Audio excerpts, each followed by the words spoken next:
Our chief medical correspondent, Dr. Sanjay Gupta, has been working on a very important CNN documentary about medical marijuana, and it's called Weed. It debuts this weekend, but the headline is so big, it can't wait. In a commentary you can read right now on CNN.com, Sanjay explains in an article he entitles, Why I Changed My Mind on Weed. In it, he writes, and I'm quoting, I apologize because I didn't look hard enough. Until now, I didn't look far enough. I was too dismissive of the loud chorus of legitimate patients whose symptoms improved on cannabis. Sanjay is back here in the Situation Room to tell us why. You were referring to an article you wrote back in 2009 for Time magazine, Sanjay, which was entitled Why I Would Vote No on Pot. So tell us briefly, why did you change your mind? Well, you know, I think a lot of it was in that quote. When you look at the literature surrounding marijuana, if you do a search for them through the medical journals, you know, some 20,000 papers would pop up. And I was keeping up steadily on the scientific literature.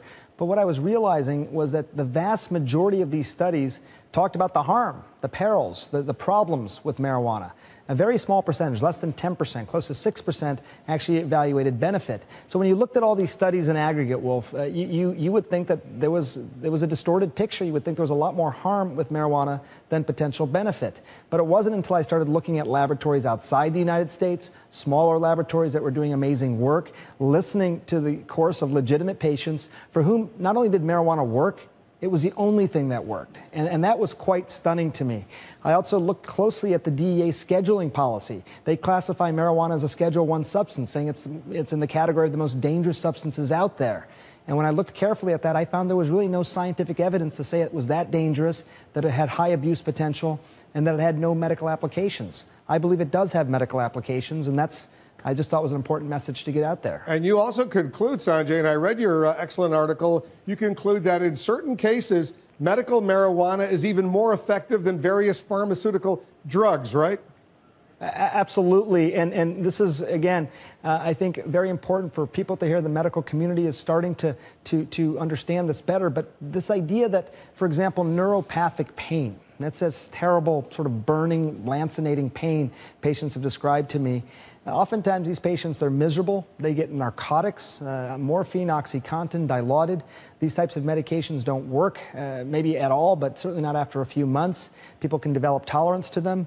And you come to find that marijuana, in a percentage of patients, not only does it work better than these narcotics, it's much safer.